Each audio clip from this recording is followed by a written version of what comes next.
ਅਗਲੀ ਖਬਰ ਵੱਲ ਚੱਲੀਏ। 2 ਬਹੁਤ ਹੀ ਮਾੜੀਆਂ ਖਬਰਾਂ ਆਈਆਂ। ਆਪਾਂ ਦੇਖਦੇ ਵੀ ਆਪਣੀ ਪੰਜਾਬੀ ਕਮਿਊਨਿਟੀ ਹੋਮਲੈਸ ਲੋਕ ਜਿਹੜੇ ਆ ਉਹਨਾਂ ਦੀ ਬਹੁਤ ਹੈਲਪ ਕਰਦੇ ਆ, ਚਾਹੇ ਉਹ ਠੰਡ ਹੋਵੇ, ਕੰਬਲ ਵੰਡ ਕੇ, ਫੂਡ, ਇੱਥੇ ਦੇ ਬੋਰਨ ਬੱਚੇ ਬਹੁਤ ਸਾਰੇ ਵੱਖ-ਵੱਖ ਜਗ੍ਹਾ ਦੇ ਉੱਤੇ ਜਾ ਕੇ ਫੂਡ ਵੀ ਡਿਲੀਵਰ ਕਰਦੇ। ਪਰ 2 ਬਹੁਤ ਹੀ ਮਾੜੀਆਂ ਖਬਰਾਂ ਆਈਆਂ, ਜਿਹੜੀਆਂ 2 ਹੋਮਲੈਸ ਲੋਕਾਂ ਨੇ ਕੀਤੀਆਂ। ਅੱਜ UCLA ਦੀ ਇੱਕ 24 ਸਾਲਾਂ ਦੀ ਸਟੂਡੈਂਟ ਬਰੀਆਨਾ ਕੁਫਰ, ਉਹ ਇੱਕ ਲਗਜ਼ਰੀ ਫਰਨੀਚਰ ਸਟੋਰ ਜਿਹੜਾ ਲਾਸ ਐਂਜਲਸ ਦੇ ਵਿੱਚ ਆ, ਉੱਥੇ ਸ਼ਾਪਿੰਗ ਕਰਨ ਗਈ ਸੀ ਤੇ ਜਦੋਂ ਉਸ ਨੂੰ ਇੱਕ ਹੋਮਲੈਸ ਬੰਦੇ ਨੇ ਚਾਕੂ ਮਾਰ ਕੇ ਮਾਰ ਦਿੱਤਾ। ਇਸੇ ਤਰ੍ਹਾਂ ਇੱਕ ਫਰੀਮੌਂਟ ਤੋਂ ਜਿਹੜੀ ਲੇਡੀ ਆ ਉਹ ਬਿਲੋਂਗ ਕਰਦੀ ਸੀ, ਮਿਸ਼ੈਲ ਗੋ। ਉਹ ਫਰੀਮੌਂਟ ਦੇ ਵਿੱਚ ਹੀ ਗਰੋ ਅਪ ਹੋਈ ਸੀ ਤੇ ਅਮਰੀਕਨ ਹਾਈ ਸਕੂਲ 'ਚ ਇੱਥੇ ਗਈ ਸੀ ਤੇ ਅੱਜ-ਕੱਲ੍ਹ ਨਿਊਯਾਰਕ ਦੇ ਵਿੱਚ ਜੌਬ ਕਰਦੀ ਸੀ। ਡੂਲਿਟ ਕੰਪਨੀ ਜਿਹੜੀ ਆ, ਉੱਥੇ ਐਜ਼ ਏ ਫਾਈਨੈਂਸ਼ੀਅਲ ਐਡਵਾਈਜ਼ਰ।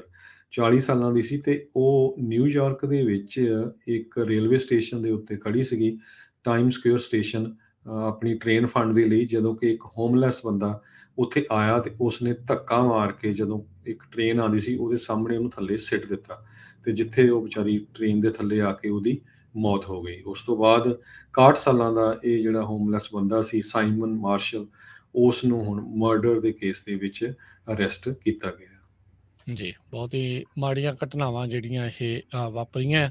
ਸੋ ਇੱਦਾਂ ਦੇ ਜਿਹੜੇ ਅਨਸਰ ਨੇ ਉਹ ਹਰ ਇੱਕ ਦੇ ਵਿੱਚ ਆਪਾਂ ਇੱਥੇ ਦੇਖ ਰਹੇ ਹਾਂ ਵੀ ਉਹ ਪਾਏ ਜਾ ਰਹੇ ਆ। ਕਹਿੰਦੇ ਵੀ ਜਿਹੜੀ ਕੁੜੀ ਨੂੰ ਉਸਨੇ ਚਾਕੂ ਮਾਰ ਕੇ ਸਟੈਬ ਕੀਤਾ ਆ, ਉਸਨੇ ਕੁਛ ਮਿੰਟ ਪਹਿਲਾਂ ਹੀ ਆਪਣੀ ਇੱਕ ਫਰੈਂਡ ਨੂੰ ਟੈਕਸਟ ਕਰਕੇ ਇਹ ਕਿਹਾ ਸੀਗਾ ਵੀ ਜਿਹੜਾ ਇੱਕ ਬੰਦਾ ਮੇਰੇ ਪਿੱਛੇ ਖੜਾ ਆ ਲਾਈਨ ਦੇ ਵਿੱਚ, ਉਹਦੇ ਤੋਂ ਮੈਨੂੰ ਗੁੱਡ ਵਾਈਬਸ ਨਹੀਂ ਆ ਰਹੀਆਂ, ਬੈਡ ਵਾਈਬਸ ਆ ਰਹੀਆਂ ਆ। ਤੇ ਉਸ ਤੋਂ ਬਾਅਦ ਦੇ ਵਿੱਚ ਇਸ ਘਿਨਾਉਣੀ ਘਟਨਾ ਨੂੰ ਉਸ ਨੇ ਜਿਹੜਾ ਹੈ ਉਹ ਅੰਜਾਮ ਦਿੱਤਾ ਤੇ ਉਸ ਕੁੜੀ ਦੀ ਜਿਹੜੀ ਹੈ ਚਾਕੂ ਮਾਰ ਕੇ ਹੱਤਿਆ ਕਰ ਦਿੱਤੀ। ਬਹੁਤ ਹੀ ਮਾੜੀ ਘਟਨਾ ਵਾਪਰੀ ਆ। ਅਗਲੀ ਜਿਹੜੀ ਹਰਜੋਤ ਸਿੰਘ ਦੀ ਗੱਲ ਕਰਦੇ ਜਾਈਏ, US ਦੇ ਜਿਹੜੇ ਡਿਪਲੋਮੈਟਸ ਆ ਉਹ ਯੂਕਰੇਨ ਨੂੰ ਟਰੈਵਲ ਕਰਨ ਜਾ ਰਹੇ ਆ। ਕਹਿੰਦੇ ਵੀ ਯੂਕਰੇਨ ਦੇ ਵਿੱਚ ਜਾ ਕੇ ਜਿਹੜੇ ਆਪਣੇ ਰਸ਼ੀਅਨ ਕਾਊਂਟਰ ਪਾਰਟਸ ਆ ਉਹਨਾਂ ਨੂੰ ਜਿਹੜਾ ਉਹ ਮਿਲਣਗੇ। ਕਹਿੰਦੇ ਵੀ ਇਸ ਟਾਈਮ ਕਾਫੀ ਖਤਰਨਾਕ ਸਥਿਤੀ ਯੂਕਰੇਨ ਨੂੰ ਲੈ ਕੇ ਬਣੀ ਪਈ ਆ। ਰੂਸ ਵਾਲਿਆਂ ਦੇ ਬਾਰੇ US ਇੰਟੈਲੀਜੈਂਸ ਨੇ ਬੀਤੇ ਦਿਨਾਂ 'ਚ ਇੱਕ ਰਿਪੋਰਟ ਜਾਰੀ ਕੀਤੀ ਸੀ ਵੀ ਫਾਲਸ ਫਲੈਗ ਦੇ ਤਹਿਤ ਰੂਸੀ ਜਿਹੜੇ ਹਮਲਾਵਰ ਆ ਉਹੀ ਰੂਸ ਦੇ ਉੱਤੇ ਹਮਲਾ ਕਰ ਸਕਦੇ ਆ ਤੇ ਯੂਕਰੇਨ ਦੇ ਉੱਤੇ ਹਮਲਾ ਕਰਨ ਦਾ ਇੱਕ ਬਹਾਨਾ ਜਿਹੜਾ ਉਹ ਬਣਾਇਆ ਜਾ ਸਕਦਾ ਆ। ਹੁਣ secretary of state Antony Blinken ਖੁਦ ਜਿਹੜੇ ਕਹਿੰਦੇ ਵੀ ਯੂਕਰੇਨ, ਜਰਮਨੀ ਤੇ ਸਵਿਟਜ਼ਰਲੈਂਡ ਨੂੰ ਇਸ ਹਫਤੇ ਜਿਹੜੇ ਉਹ ਦੌਰੇ ਦੇ ਉੱਤੇ ਜਿਹੜੇ ਉਹ ਜਾਣਗੇ।